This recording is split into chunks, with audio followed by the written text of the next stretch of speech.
Hey, welcome back to Page Break Podcast with Rich and Brian. We're excited to have you along with us today. We are going to be talking about editorial assessments for the next 15 or 20 minutes or so, just kind of talking about how those benefit authors, what you should and shouldn't do, and then realistic expectations around editing. And that's the thing I'm gonna throw it over to Brian, but that's the thing I want to talk about first, um, because there are a lot of programs out there, publishing companies out there that offer a specific thing with editing, and we'll dive into what that is. But we want to just talk about what's realistic to expect from a assisted self-publishing professional editor with other places, and then kind of what you get with us. Yeah. First off, on the assessment, I think the typical author, their idea would be, I'm going to send this in and expect the worst. It seems like a lot of people we talk to are always like, "Oh my gosh, I can't believe an actual editor is going to look at this. I can't imagine how bad it is or what they're going to say." Um, that's usually not the case. I mean, yeah, we've seen our share of rough manuscripts. But overall, um, an editor doesn't necessarily look at someone's story and just completely tear it apart because they know what they can do to help it. Um, a lot of the problems or issues, I should say, with manuscripts, um, repetitiveness, run-on sentences, obviously, improper comma placement and things like that. But that stuff can be cleaned up relatively easily when you do have when you have a professional editor go through it. So the assessment hopefully will address the needed issues, but it will also give, or hopefully give, you as an author some good feedback. Maybe there's some parts where, hey, chapter 3 was went on too long, that can be condensed, or maybe the introduction was too slow. Little things like that either you can have the editor work on, or you can decide to clean up, on your own before you get it back to the editor for a full edit. Um, but an assessment, it's difficult to go into a project that needs an edit when, number one, you don't even know exactly what kind of edit you need. There are multiple types of edits or kinds of edits. There's a simple copy edit, which is basically like a proofread for the most part. There's a line edit that looks for, sentence structure and verb tense and things like that. There's content edit that looks for more, maybe a little more contextual uh, needs. Maybe something isn't explained properly, or maybe it's just kind of hard to follow. And then a developmental edit is basically like, okay, we've got the ingredients to a book or a story, but I'm having a really hard time following where the story's going. So we need a dramatic improvement here. So, for the most part, most of them are going to fall under a line or content edit as far as, what type of edit somebody would need. Yeah, and so normally how a self-publishing company goes when they offer you editing, is they have a per word price, and a lot of times it's on their website. And then they'll do an assessment of some kind and tell you, okay, well, you fall into this category, and just give us your manuscript, and we'll give it back to you marked up, and you can accept or decline the changes. And honestly, most of them are, well, they're all a little overpriced, um, but they also generally do an okay job. But the interesting part is, if you say, well, I'd like to talk to my editor, um, that just doesn't happen. Brian and I worked with a lot of different companies over the years, and we are specifically told, run interference when the author says you want to talk to the editor, because essentially we're having a computer program edit this book, and there is no live person really taking a deep dive into the project. So we do think the assessment's a good idea. We're launching that. We want to do assessments for people, but at the end of the day, here we can talk to a live person, which I think is very different. It's a very different experience. It's a back and forth. It's collaborative. And Brian listed out really well the different levels of editing. But I'll be honest, I think sometimes people fall in the middle of some of those. Um, where you don't fully need a developmental edit, a content edit is fine. There are some places where we need to develop more. So working with a live person in a collaborative effort is a better program.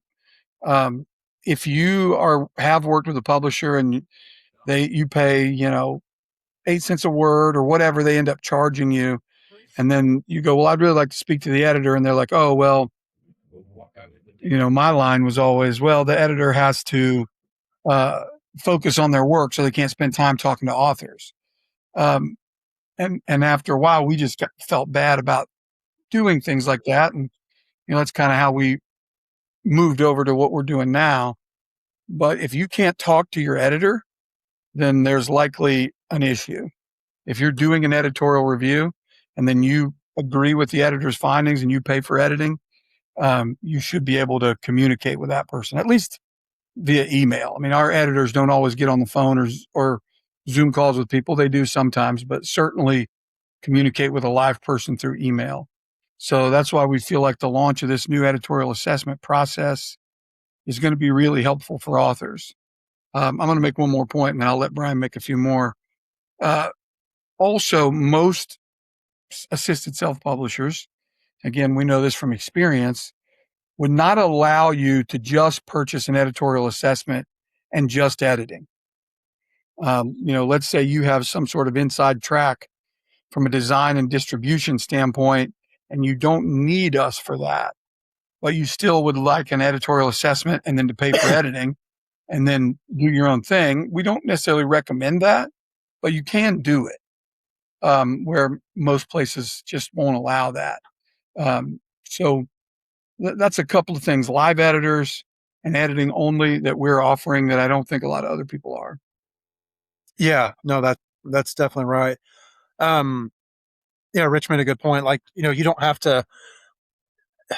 Things can be different. Maybe your 90% of the book is really really good. It's got character development, it's got good pacing, all that kind of stuff. Maybe the conclusion is we really need to hit the climax and improve this ending. So maybe it's a simple copy edit or line edit through the first, let's say, like I said, 90% or 200 pages or whatever. Maybe the last 20 pages needs uh, some enhancement from an editorial standpoint, and they work on that. So really, what it comes down to, it's a per project pricing structure. We don't just say, hey, you're going to pay. From what we've experienced in the past with different publishers, anywhere from 4 cents to about 9 cents a word, which, by the way, is ridiculously overpriced. Um, it's not going to be anywhere near that with us. But like I said, it can be a different style and a different price point per project. If I wrote a book and you wrote a book, Rich, they're both 50,000 words. They could be totally different type of editorial needs. We can't just say, well, it's this. They're both 50,000 words, so here's the cost. So we just don't work that way. We try to make it where it makes sense for the author. Um, Rich, you also touched on a point I was going to mention about and I'll go and bring up a couple other areas in publishing, but yeah, you don't have to. We can do whatever. You can do just an assessment. You can do just. We've had people before who are publishing on their own, and they say, "Hey, can you do a proofread on this before it goes to print?" The answer is almost always yes with any type of service. Anything that has to do with publishing, we'll find a way to make it work for you. And I think that's why so many authors love working with us, is we're not. It's not just menu driven where you have to, get your sandwich with tomato and lettuce and and your hamburger and your cheese, and they're all pre-made. We can do it however you want. So just keep that in mind as you're thinking about your next publishing steps. Yeah, that's great. That's great info. One other thing I'll add, we do, and we've talked to literally over the last 16 years, thousands and thousands of authors. Um, and one thing that when we peel the onion a little bit, when people are talking about editing and they're like, well, I don't really want to edit the book, what they're assuming happens, and this is probably more for our novice or new authors and people who have been through the process with different publishing houses, is the editor forces changes on you. Well, that's a very different process in the self-publishing world. And if you sell your manuscript to a traditional publisher where they own the rights and they can then, kind of force changes throughout the manuscript. In this case, you own the rights to your book, you own the copyright. So we're not asking you to edit it so it can be made into something that so we can mold it into our image of what we think it should be.